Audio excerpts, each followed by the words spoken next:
talking just about like playing Boston and what took place last spring and wanting to get it, up at their level. You like that? Well, I think this is the 11th time we've played them since April. We had 7 games in the playoffs, 2 in the exhibition. I think we played them once in April. So, this is a team that we know a lot about. They've made some changes. Obviously, they still have the core of, Rondo, Garnett, and Pierce. Looks like Doc is really working at trying to have a potent bench, with Barbosa and Jason Terry, with the speed and their shooting coming off with Brandon Bass and Jeff Green. They play great defense. I think they're a little bit like us right now. They're better offensively than we are right now. I think just simply because they have those 3 guys remaining that are the core of their offense.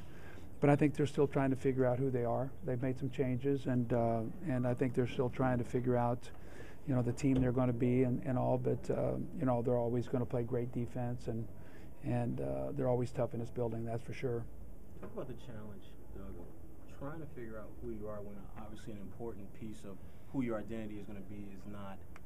Well, I don't think you'll ever know who you are with that group. You got to figure out who you are with this group.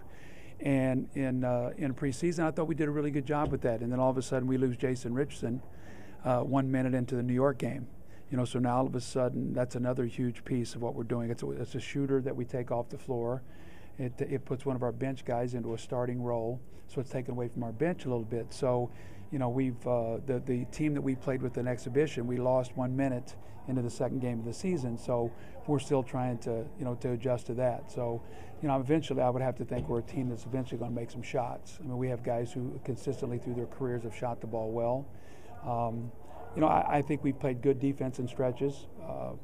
I'm not going to overreact to 2 losses to New York because I think right now, arguably they could be playing as well as anybody in the East. If Miami's won, then they're 1A. And so they played great. They played great against us. On both ends of the floor. So we just have not gotten in sync offensively. Hopefully that'll be better. Too many turnovers, which I think looking at the Boston, I think Doc probably would have said the same thing. Look at a couple of the games. I think they averaged 17 turnovers the first couple games. And we're a team that, we started 3-13 my first year in Philadelphia, and the big thing was turnovers. We averaged about 16 turnovers a game during that stretch. We're at about 16 right now. A lot of that comes with new faces and guys getting acclimated with one another. So our guys are going to compete, and we'll try to figure this out. But it's a long season. Unfortunately, as a coach, that's not viewed as a long season anymore. It's days now, not games. And that was the next question, just your general thoughts, obviously, on Mike. Well, I feel badly for Mike. The guy is, this is a tough business, as I said before. I was walking with my coaches today, and I said, if your only failure in the NBA is getting fired as a coach, you've lived a pretty good life. What do you think about 5 games, though? Well, I'm not going to be the one to judge that. I'm still kicking, going into 5 here, so I've been fired 3 times. You're asking the wrong guy. Doug, how do you explain your team's rebounding? You guys have been rebounding the ball.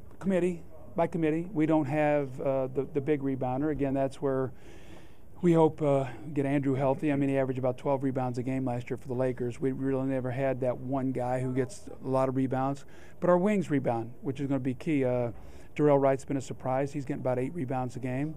Thad's getting about 8 rebounds a game. Evan's a very good rebounder. So we have to do it with all 5 guys on the floor. That's just, we're not going to be able to leak out on the break and to leave that up to 1 or 2 guys. So one of the things we can do is, when Darrell rebounds the ball and Evan, we encourage them to push that ball up the floor and look ahead and try to get early offense, because a lot of the threes that we're looking to get and we got in exhibition was in transition, either off broken court plays, off misses, rebounds where you can get that ball ahead.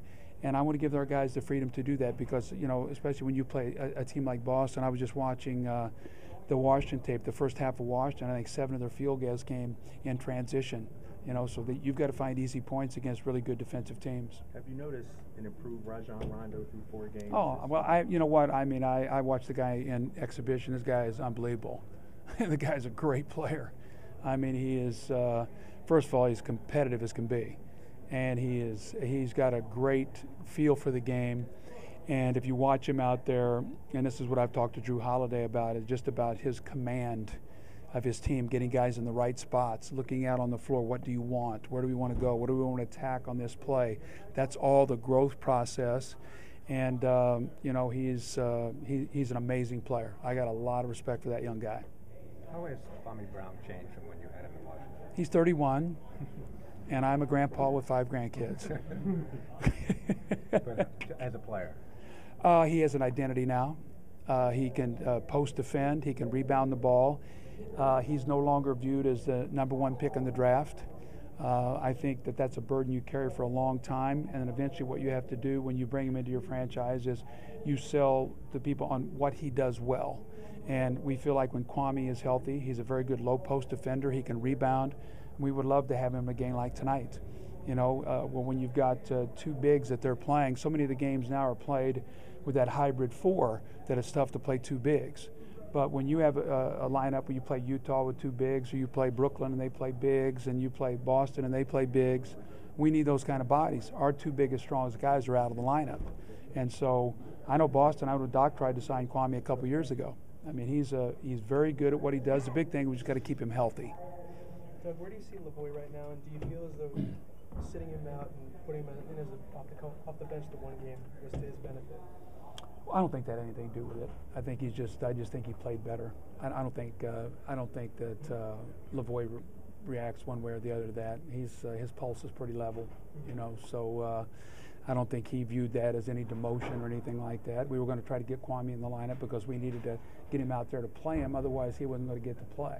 You know, but he became our 4th big, and Lavoie can play with Spencer a little bit. So that's why I did that. I thought he had a very good game the other night.